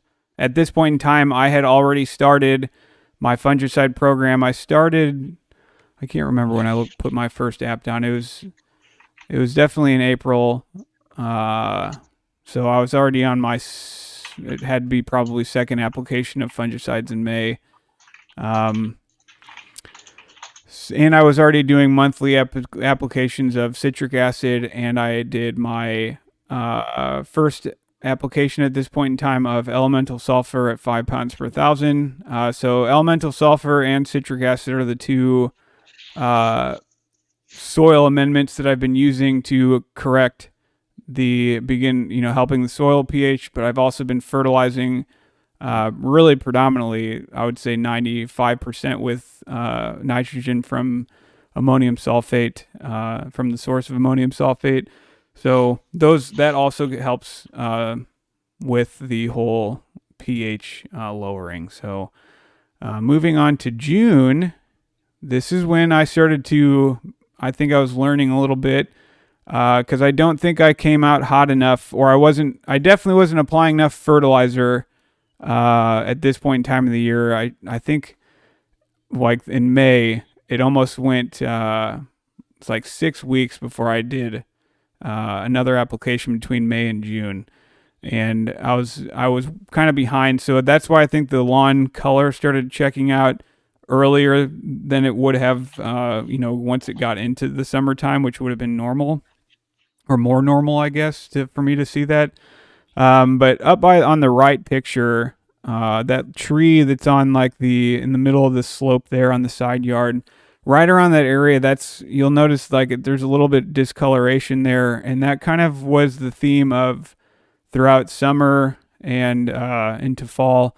I think that area just dries out really fast. I think that might be rockier there than other parts, and it's on a slope, so the water's not going to sit there like it does on the bottom of this little hill on the side yard here. So that area definitely stressed out a bit more. Um, but the backyard was doing okay this time of year. I don't recall seeing any issues with it, the backyard. So June looked good. July. This was kind of the test period because June last year, all the month of June was when my lawn was just ravaged with dollar spot last year. So when I got to July and I was looking like this, I was like, okay. I was like, I think I'm feeling pretty good. Like, um, I just felt good and confident about how things were looking. Because I'll show you here in a second what the lawn looked like last year on the 4th of July compared to this year. So this year, at this point in time, I was, pretty in the thick of things with my fungicides, still putting fertilizing more regularly now. I went during the summer months. I just went a quarter pound a month, just to keep a light feeding on it. So looked pretty. I was happy with it at this point. I was not disappointed. Yeah, it looks great. Between where you can see your property line, um, between you and your neighbor. I mean, you can definitely tell there's a distinct difference between what you've got going on. And I've stood in that spot right there where it gets really wet, Yes. right? It's Yep. where it collects a lot of water. Mm-hmm. And people underestimate, the slopes, at the top of the slope, those areas don't hold water very well at all. It just Yeah. completely runs off, especially with our soil type where we got a heavy clay. Um, the water runs off, it goes down into what you've got going on there at the bottom, and it just kind of sits there. Yep. um, which is definitely kind of makes sense when you talk about that area of your backyard that where the color was off a little bit, would definitely make sense because it just doesn't hold any water. Which I think you should try the Turfus products maybe in that area. I think when Ryan DeMay was talking Oh about the yeah, Turfus yeah, products, yeah, maybe just in that spot and see if you see any difference. I yeah. think That's it where might I was something that might thinking, help. because he was even suggesting doing like a 100 square foot section or something super Hmm. small to test it out. So yeah, July of this year looked really good. So here's a comparison video, or not video, picture from the 4th of July of 2020 to the 4th of July of 2021. Um, yeah, that was in the thick of things, and it wasn't until middle to late July of last year when I really started hammering away at things to correct the fungus and start addressing the pH a bit more aggressively. So yeah, last year I was ecstatic, or this year I was ecstatic at 4th of July. I was like, wow, like I think I felt really good at this point in time of the year, and this whole year I felt really good. I mean, I had a really good year. Um, like I said, I think I had a few areas that were stressed out from lack of water or heat or whatever, and maybe could have been insect. I'm not 100% sure. Um, I need help, just learning, identifying some of that stuff. But this year was great, and this picture just kind of wraps it up. Or these Beard two. definitely thicker in 2020. Your your beard definitely thicker in 2020. That reminds me. It's beard season right now, so this is coming back. I always like doing that. It's fun growing it out every winter. But yes, both my beard was thicker in 2020, but then it thinned out in 2021. But the lawn did the opposite. Yeah, we were right in the thick of like COVID was still pretty new, so Yeah, everybody had beards. Unless you can grow, I can't grow one, so I didn't have one. But Yeah, beard was definitely thicker. The beard's definitely looking more stressed out in 2021 than it did in 2020. Sure. Lawn looks way better though. Yeah. Well, it was, there's some more gray down at the chin every year. There's always more gray that starts popping up. All right. Back to the lawn. So, July, things look good. August, this is where I had some, more stress than, in areas like these, like in my backyard, the top right picture. I don't know if that was I got maybe some fungus that got hold of it. Maybe some, maybe this was the some insect damage. I don't know. Uh, Again, I'm not good at all at identifying funguses, um, and especially not insect stuff because I know it can be, as far as how the lawn can respond, you can have some similarities, but um, yeah, I don't know what this was in the backyard. Could have been insect, could have been fungus, but it was so minor. We were in August at this point in time. It was like at the end of mid to end of August when I was noticing this in the front yard and a little bit in the back. But I wasn't worried. I was like, fall's right around the corner. We're going to be cooling off here. We're going to be getting rain. I'm not worried about it. It was just not something that really bothered me all that much. And then you can see in the bottom right picture by that tree on that slope, there's a little bit more discolored there. Again, when we were dry for like almost 2 months, month and a half, I could barely stick a screwdriver in this section because it would hit rock. But then once it's had a really good soaking from rain or irrigation, I can usually drive the screwdriver down in pretty good. So I think it's just a combination of rocks. It dries out quicker because it's on a slope and that. So I thought about correcting that this year by maybe digging up some of the rocks, but doing anything like that was just not in the cards for me this year and this fall for any renovation type stuff. On those sections that are, you see a little bit of decline there. Did you ever like peel back a little bit of the grass to see if you could find any grubs or So beetles or anything? I did in the month of September, like it was at the end of September that I got farther in. I pulled some of the grass back, and I never saw any grubs. But maybe I didn't look soon enough, or I didn't look thorough. Do it thorough enough. I did do a soap test with the water and the soap, and just drenching the area to see if any worms and whatnot came up to the surface. I never saw anything come up. I did one time, and I saw a bunch of earthworms come up. I was like, oh, that's cool. But no, I never saw any sort of like, Yeah, that's one of those things. Especially around here. You're close to September. It's almost overseed time. It's yeah, almost, I'm not going to waste the chemical and the money on trying to exactly, treat this. We're almost there. exactly. That was kind of my thought process on it. I was like, man, I know what the lawn looked like last year, and this is not that bad, so I'm not gonna sweat it, and I'm just gonna let it go, and just fix it next year, or fix it in the fall, or just let the lawn recover.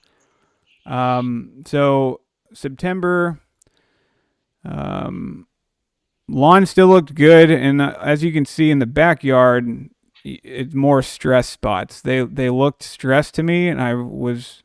This is when I thought I might have had like sod webworm.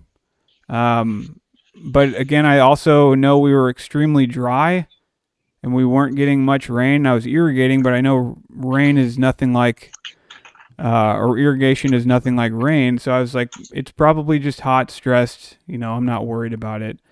Um, so I just kind of let it be and just kept doing my thing, watering, mowing. I wasn't, at this point in time, I was mowing probably once a week. During the month, or during August, I wasn't, or during summer, I should say, I wasn't mowing, but more than once a week at all, just because, things slowed down, and I also just didn't want to be stressing it out more than it needed to be. So were you able to determine if that was sod webworm or not whenever you did it? And I wasn't, because that was when I really did the soap test on several spots.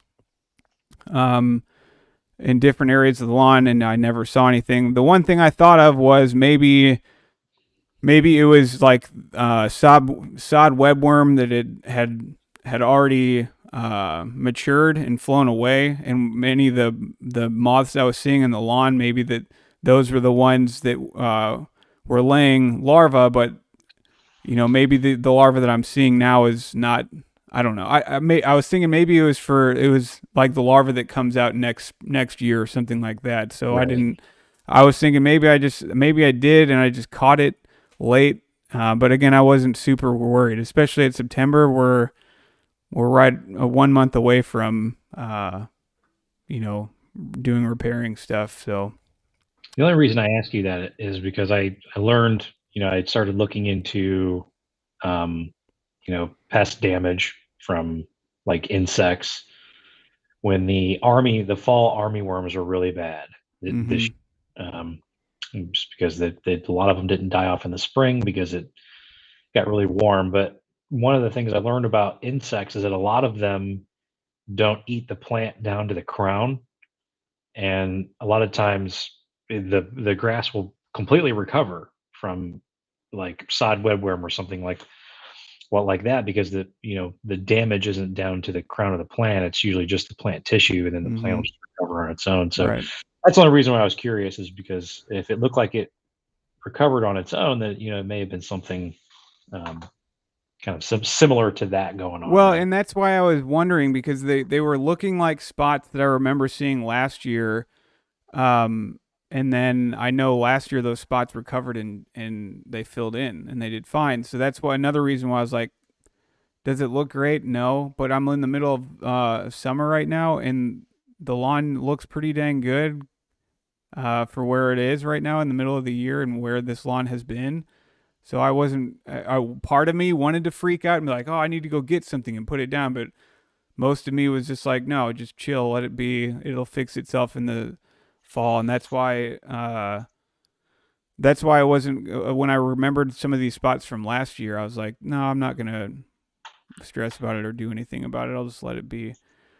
So I didn't do any overseeding or aeration this year. I just ran through the lawn with the Greenworks.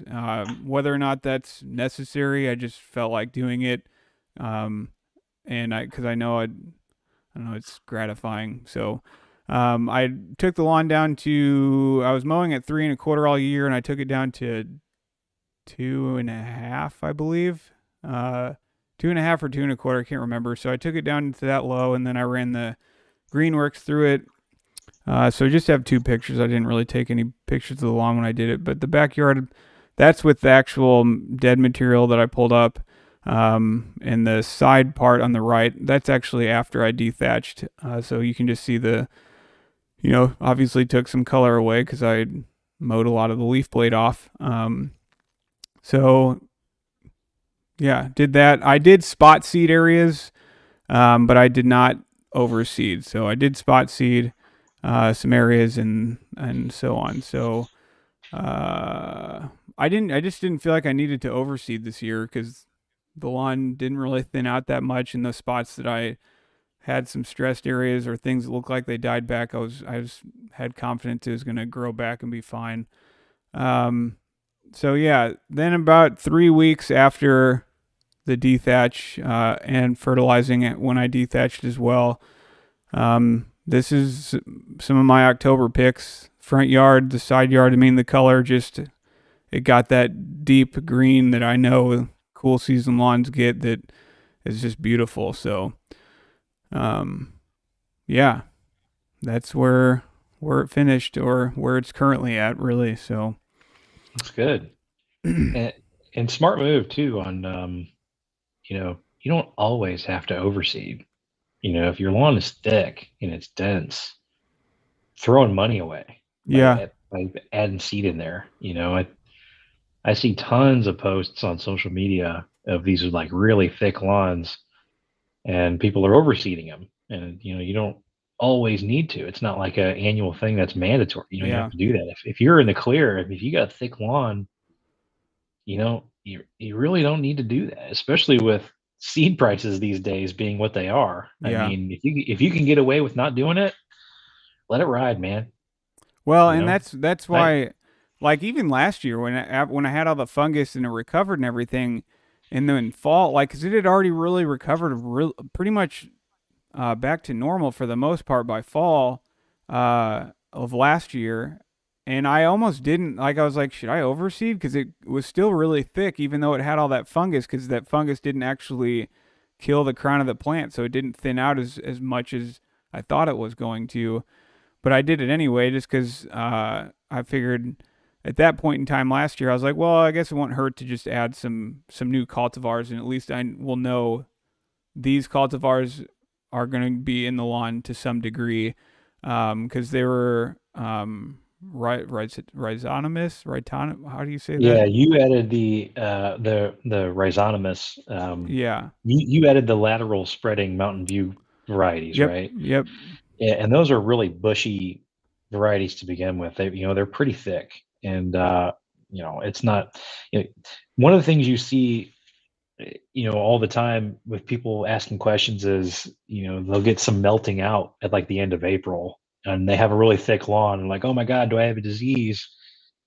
And a lot of times, if you ask them, well, okay, what did you do? I dethatched and I aerated and I overseeded last year, and they already have a thick lawn. All that work they put in, all the seed they spent money on and they put in the lawn is just melting out because it can't mature. The grass is too thick. Sure. So that immature grass just can't compete and it just melts out and dies in the spring. So, it's just one of those things you learn over time. And, I see, people ask me, like neighbors will ask me like, should I throw some seed in here? And, I'll go over and I'll throw a screwdriver in the ground and the grass is thick. I'm like, you don't need to overseed or add any, you don't need to aerate, none of it, just let it go. Yeah. Um, where someone will try and sell them on something else. So it's just one of those things that, I think people by nature, like every year I gotta aerate, I gotta Yeah. overseed, I gotta dethatch. And, Everybody's doing it. I sometimes, got to do it. yeah, I gotta post my pictures on Facebook, and it's, a lot of times it's just wasted work. And, so, if you're in a good spot where, you've done that over, you know, I'll say this, and moving into this house in 2000, late 2018. So I've got 2019, 2020, and this year here. Um, I've done those things in the first couple of years just because it's something that I've needed to do. But after the first 2 or 3 years of doing that, it's not like an annual thing where you have to do it all the time. Even soil testing in the same way. Mm-hmm. You get a base soil test, you do aeration, you do overseeding. A lot of landscape companies and lawn companies, they sell you on it every year because that's a huge profit generator for them, Sure. right? Sure. Of doing it every year. Oh no, you got to do it every year because, well, one, I charge you $200 for it, and it's the end of the season. I got to make all the money I can because I'm about to not have any work for 3 months. Yeah. So it started this kind of mindset of people like, you got to do it every year, but really you don't. It's kind of a nomenclature where it's not really necessary. So if you got Yeah. a thick lawn and you're happy with the way it looks, just keep the seed. Don't waste it. Yeah. That's what I did, and like I said, Good call. I didn't really even have the time either to do any sort of renovations. That was part of it too. I was like, I don't have the time to do it, and it doesn't really need it. I'm just gonna go leave it alone, pretty minimal this year, and just stick with just giving it good fertilizer and whatnot over the fall and letting it thicken up on its own and get it ready for winter so we can head into spring next year. So to answer Fernie's question, he asked me two questions, and I saw the one about the backyard. So my biggest accomplishment this year, keeping it looking really good, in my opinion, like the way I thought it looked really good all year long. I didn't have what I dealt with last year. So my lawn was looking better than other lawns around me that I know were professionally maintained, which I know sometimes that's saying a lot and sometimes it's not. So, but still, I couldn't say that at last year and during July. I definitely couldn't say my lawn was looking better than the professionally maintained one. So, um, that was my accomplishment this year, is just keeping it, being satisfied with how well it looked all year long. I was very happy, and getting compliments from the greenskeeper across the street saying you're looking good for middle August, beginning of September right now for a tall fescue lawn. So that was a boosted confidence as well. Um, Fernie, would you ever consider doing a reno in your backyard to be able to real mow? Um, yeah, I thought about. Yes. I told my wife, I was like, "What if I put like a little green over here?" And she's like, "No, no, we don't." And she's right because I don't have the time to do that. It would be fun to have something like that, but I just don't have the time. But I would like to do some renos on the yard, just with um, putting a good mix, similar like Mountain View mix seed, turf type tall fescue seed that I used last year in my overseed. I'd like to do something like that for just like the whole lawn, because right now, like when the lawn's looking like it is right now, and in the spring, I can easily tell like there's patchy spots of just different kinds of grass, and it all looks fairly uniform in color, so it's not really like something I just want to do, but I would just like to have a slate of really sweet turf type tall fescue. But I don't know when I would be able to do that. Next year we're supposed to get fiber run through our neighborhood. Uh, it's not through AT&T though. It's Gateway, I Is it believe. Fios? No, it's Oh, Gateway. Uh, so that was the other reason, because I thought about potentially doing a renovation somewhere this year, but then we somehow found out that they're running fiber in our neighborhood. I'm like, nope, I'll just wait till next year, because if they're gonna tear up the yard, then I can give me an excuse to go do something. So if anything, the front yard is probably going to be the first area that I do any sort of renovation like that.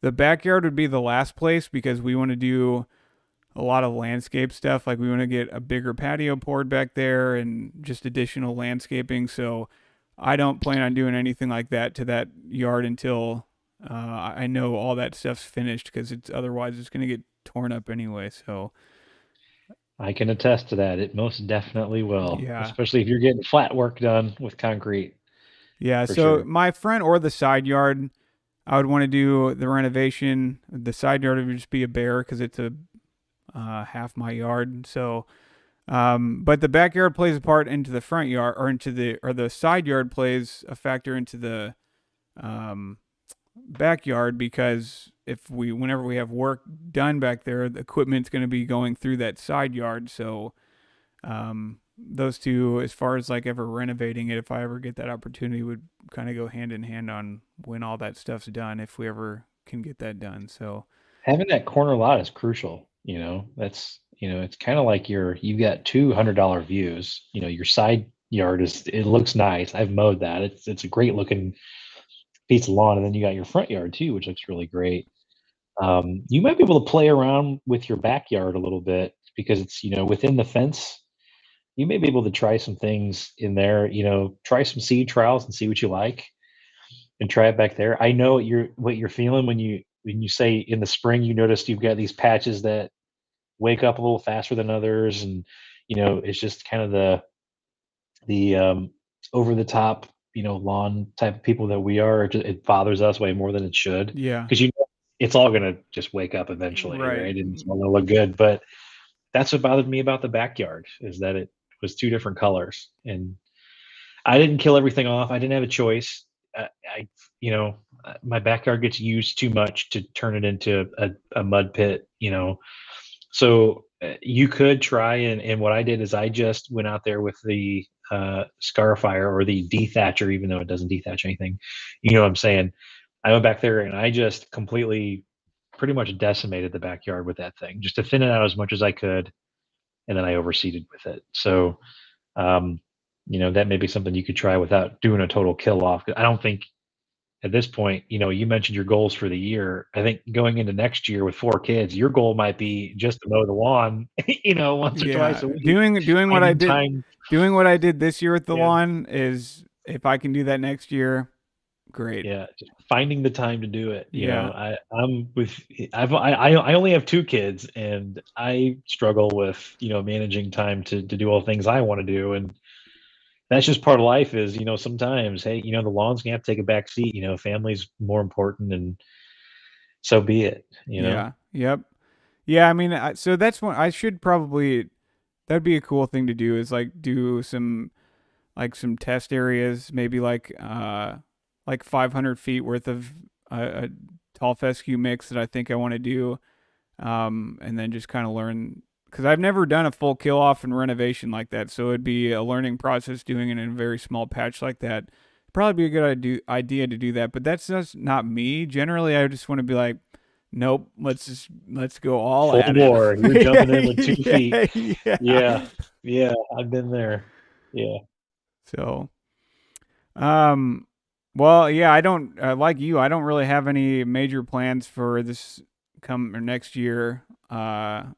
My major plan is just to do what I did this year. I'm really anxious to see what the soil test will show next spring, to see how things have changed with the pH. Because, like you said, you don't always need to test your soil every year, but with my situation, I'm testing every year to, just to keep an eye on the pH and everything to see how those things are changing year by year. Since I was such an extreme end of things, um, so that's one thing I'm really excited about next year is just testing the soil and seeing what differences, if any, Are exists. you gonna continue to just keep it simple with the fertilization? I know, you and I have talked a lot about fertilizers this year.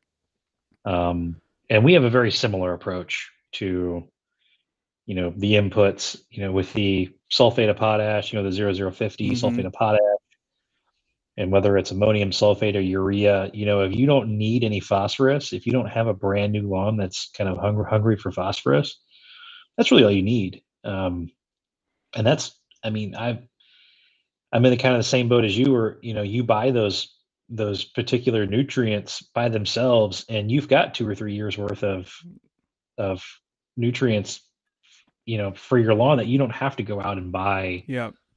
a bag of, whatever, 33 010 or whatever the case may be, right? Oh, that bug's going to get you.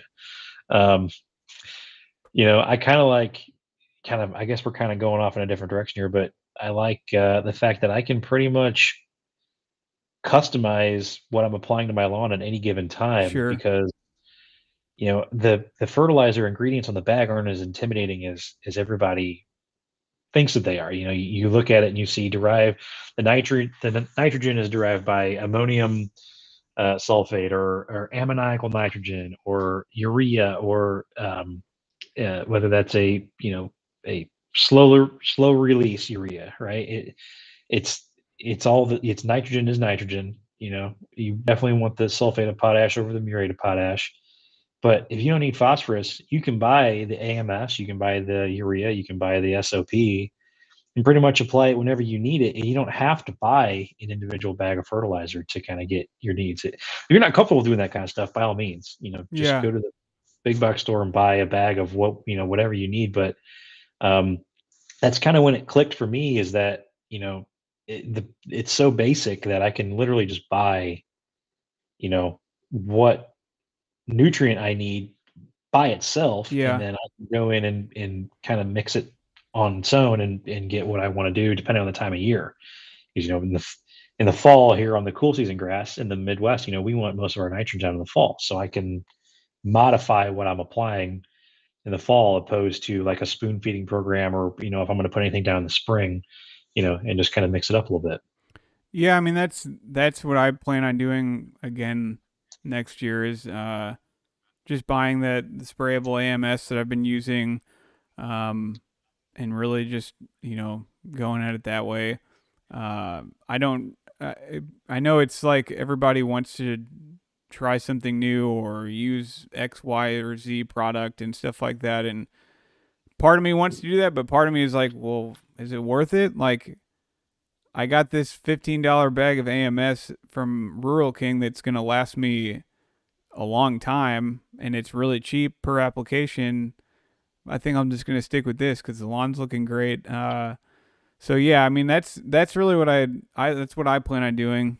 Is using that in the 0050, because I got that bag from Advanced Turf Solutions here in the St. Louis area. So I kind of want to try Um, them. I want to. There's probably some products just for the sake of being curious. I'm sure there's something there that I would like to get just to test it out, and since it's a local place. But I don't know. I've kind of been accustomed to just spraying liquids and stuff like that. So yeah. Lawn Maverick asked, what's the difference between AMS and ammoniacal nitrogen? And I could be right about this. I could very well be wrong about this, but my interpretation of it is um, it's an ammonium source of nitrogen, and it's the same thing. So ammonium sulfate has sulfur in it. Okay. So in that bag, I think the ammonium sulfate I have is it's 21% nitrogen and somewhere around like 12% sulfur. Um, and that's a spray grade. Yeah, Grass Factor chimed in and says there's no difference, which is kind of where I was leading to there. So when you go, so you walk in Advanced Turf Solutions and you say, give me a bag of 4600 UMAX, which is a controlled you release your urea, and you say I want a bag of AMS at 2100 and I want a bag of SOP at 0050. You walk out of there out the door for like $90. You got 3 bags of fertilizer that lasts you 2 or 3 years on your lawn, right? And you go into the fall, like I'm about to do probably early this week, is I'll probably do like a 35% AMS and a 65% urea with the UMAX and throw down a pound of nitrogen and be done for the year, just Yeah. because you the release curve. So it's one of those things where once you kind of understand, like when the fertilizer thing clicks, like all you need is ammonium sulfate, nitrogen. I do use some methylene ureas, which is a really, really slow release curve at different times of the year, which is a different story. But I mean, to anybody that wanted to put some nitrogen on the lawn, that's all you need. That's all you need. There's really, and then you've got the water insolubles, which is like the organic stuff, like Milorganite or the big box store, uh, you know, biosolid fertilizers, stuff like that, right?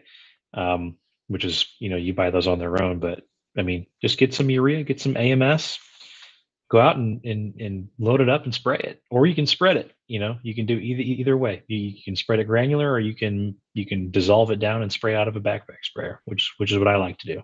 Yeah, I just got used to spraying it cuz that's how I found uh when I found the 20 that's what I found the closest to me, which is like a mile away at the Rural King or whatever.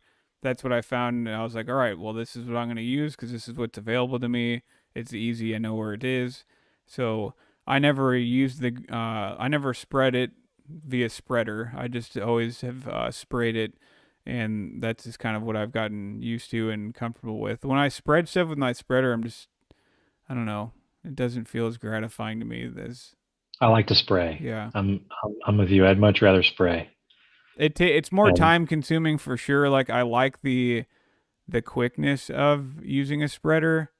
That so there is a lot of convenience to that. But I'm not a pro at it, so there's a process and it takes some time for me. So for me, I like the control. sure, When I'm spraying, I got total control of where it's going. When you're using a broadcast spreader, you get some that may go out in the street, goes in the sidewalk, yeah, and you go back and you got to get the blower out and blow it all back in the lawn. I'd rather just go out and spray and get it done, um, especially with the AMS, because the ammonium sulfate is basically 100% fast release, right? So you're going to get an immediate response out of the AMS. Now, when it comes down to like which one's best for the fall, I can't really, you know, I'm not really sure. Depending on what your goals are, I know there's some nitrification things that come in, and what's more stable in cooler temperatures. That stuff. I can't really get into all that, but the combination of the two going into the fall is always what I've got the best result from. right on. Yeah, I mean I've really stuck with just AMS. I haven't really used a whole lot of uh, urea sources of nitrogen. Um, that's just what I've stuck with, just because I know of my pH problem. It's just kind of I'm on a strict diet. You are for the non-foreseeable future. You are on a strict diet, and Lawn Yes, Maverick makes a good point too in the chat. When you've got low cut grass, you can't just go throw out um, any old prill out on the sure, lawn. It doesn't always get down into the canopy like it sure. does with taller grass. So spraying is generally the way to go. I forgot to mention this. I did for after I spot seeded about 3 weeks or so afterward, I did put down my fall slash winter pre-emergent. I did a prodiamine uh, for 3 months coverage or so. So I think that should. And all I did for the areas I seeded, I just did my best to mark those areas with flags and then avoid them. And that's the other thing. I mentioned this because we're talking about spraying. Spraying, I've applied the granular prodiamine or granular pre-emergence, and then after I started spraying it, I was like, this is way better to me because, and I can see how you'd get a lot better coverage with spraying it versus a granular because you can be so precise with where you're putting it and not putting it. So just wanted to mention that tidbit. I might go controversial next year and go no pre-emergent. At It's kind of all. what none. Yeah. Well, obviously I didn't do it last year when I overseeded, but I did notice. I had never actually noticed POA in my previous lawn. I did notice it in a few spots on this lawn, and it was usually along the edges. There was no like huge patches of it that I noticed, and I generally when I did see them, I just pulled it because there wasn't enough for me to have to like it was just easier just to pull it at that time. Um, so yeah, For for me, it's a few reasons. Bluegrass reacts differently with root clubbing to pre-emergence than tall fescue. It's not as big of a deal, but for the effects on bluegrass, it's much more. So a lot of people don't use pre-emergence on bluegrass just for that effect because there's so much root mass loss in stressful months of the year like July and August. I do have a little bit of POA in the backyard, and there's another way you can control it. You can try and control the seed heads because the POA will generally die off in the summer because of the heat. If you can control the seed heads in the spring by using like a growth regulator on the POA and let it die out naturally and continue to kind of keep the seed head distribution under control so it's not constantly spreading, that's another way that you can kind of control that. oh, So that's interesting. I I think my plans going into next year is going to maybe control the POA that I have in the back with a growth regulator to keep the seed heads down, and then just go and post with the crabgrass if I do have any. I can either pick it or I can do a post emergent application with some conclorac. Probably sometime around May if I do have anything that comes up, and just kind of see where it goes. I might experiment with that and just maybe not even do any sort of pre-emergent at all next year. sure. Well, yeah. I mean, I like I said, I think it's a few things for me. I mean, I have not had a lot of weed pressure in my lawn. It's been very minimal most of the time. It's if I see it's a dandelion here or there, and it's usually again right on the edge of the lawn, between the grass and the sidewalk. So I just end up picking it. But since I don't know the history of this lawn, I don't know if pre-emergents have been used year to year. I'm just gonna kind of do a couple year where I use pre-emergence and then maybe back off the next year and not use as much since I know I've been using it for the last 2 years or something like that. So um, I don't know. That's kind of I know I've heard that you can, if you've had several seasons of using pre-emergence, then it's not like every season after that you need to keep using it. You can kind of dial it back a little bit, not have to use it year to year as frequently if you know in the past years you've had a good coverage. So you've kind of taken care of a lot of those weeds. Now that doesn't mean that you can't have weeds blow in and then you start getting a weed problem. Then you have to get back on that regular pre-emergent schedule. So I don't know. Have you heard that before? I've heard that before. Yeah, I've heard, just from being at your house, I think your lawn is thick enough that you're not going to have a lot of crabgrass pressure Yeah. or weed pressure. You do have a lot of areas that border sidewalks, though, which is an area that, it always concerns me with how hot it gets. The Yeah. grass regresses a little bit, and then it allows the crabgrass to kind of encroaching a little bit, I think it might be a situation where you can probably skip the preem and just maybe invest in a little bit of quincloralat. If you have any issues, right, you can always control it post marginally. It's not like it's going to take over just because your lawn's pretty thick. I mean, Yeah. it's pretty dense, and generally, when you have a lawn that is that thick and that dense, and you're keeping up with the nutrition as much as you are, a lot of times the crabgrass isn't as big of a factor as somebody who doesn't care about their lawn at all. The crabgrass just kind of takes over. Right. Right. One thing I forgot to mention too. Next year, I want to do better at getting better at keeping up with the fertilizer throughout spring. Because this year, I think I just went a little too light for too long, and I probably should have made another feeding in there when I was just kind of letting it go. So I want to try to do a better job at really keeping the feedings at a good steady rate in the spring, not too heavy but not too light, because I definitely just went too light, and then summer, and then do my thing during the summer. I think summertime I have it pretty dialed in as far as like keeping a quarter pound every month or so, just a light feeding, and then in this fall I think I have the fall for the most part figured out. It's that springtime period that I think I'm just too hesitant to jump out there and throw too much down. So, Well, then you should probably use the Subvert app planner and head on over to subvertnutritionals.com and download the app planner that is there for free. If you know who the Subvert Nutritionals company is, that is Matt Martin's company. And he provides a guide that you can use for applications throughout the year. And there's weatherbase.com, which will actually give you some data on which times of the year you get some average temperatures that are best conducive to applying nitrogen to your lawn. And that would be a good time to go ahead and do that. Lawn Maverick, I'm probably somewhere around, I think in my front yard, because I've been pushing a grow in. I'm probably pushing about 3 pounds, maybe a little bit more, right now. And in the backyard, I'm at about 2 pounds for the year. I'm about to hit it with another pound here in a couple days. I don't know. I think I'm at between maybe 2.5 and 3 pounds right now for the year, and I'll probably end. It'll be somewhere between 3 and 4. So Seems to be the sweet spot.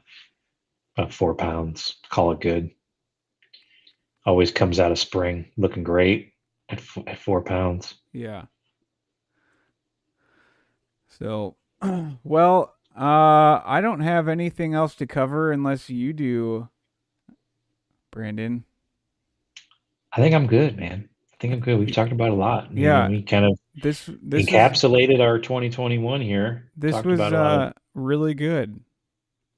It, agreed. I felt like it was nice to like go through your lawn, go through mine, talk about what we've learned, things we're gonna try differently next year, and stuff like that. That was good. I know this was a much longer show than I've ever done. 2 hours, man. That's but 1 hour goes by pretty dang quick. Um, so it was hard to get everything that we wanted to talk about in that 1 hour time span while also keeping it just talking about other stupid stuff. So um, yeah, Well, Maverick said he went ham on the nitrogen. Before we jump off, I got to know, like, if Ben and I are, we're targeting around 4 pounds, how much is going ham? Is it like 6 or 7?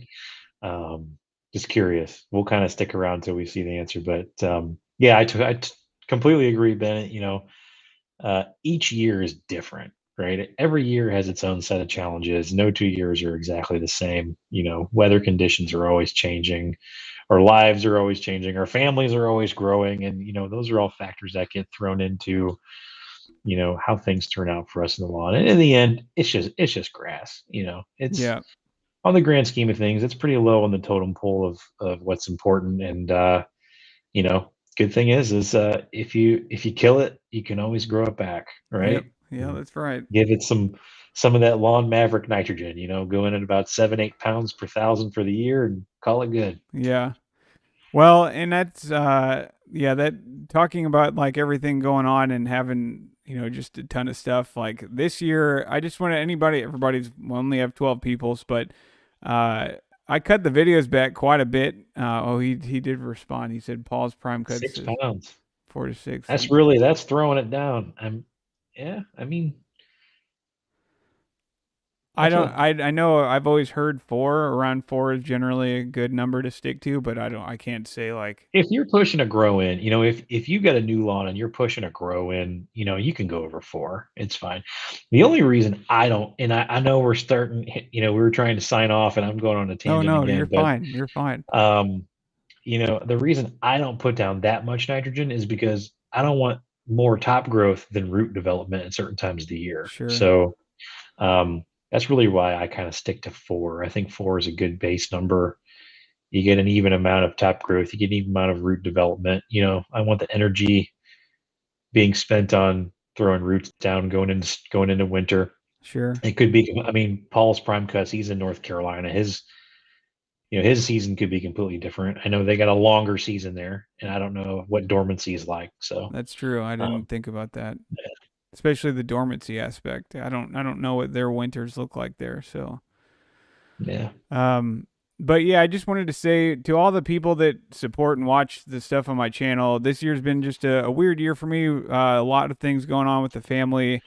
I am homeschooling 2 kids now, and we got one on the way. So making videos has not been a priority, even though I really want to get back into it. It's just been hard to get back into it.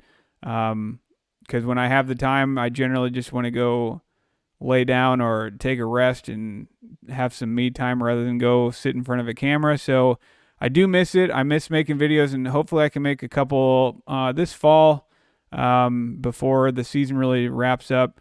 But I do think I'm going to do more of these live streams over the winter again, and maybe more consistently moving forward because they are a little bit easier. There's no editing and all that kind of stuff. So I appreciate everyone's support though, and still tuning in and watching tonight and all that kind of jazz. So Brandon, thanks for coming on too. I hope it was a yeah. good Thanks for one. having me.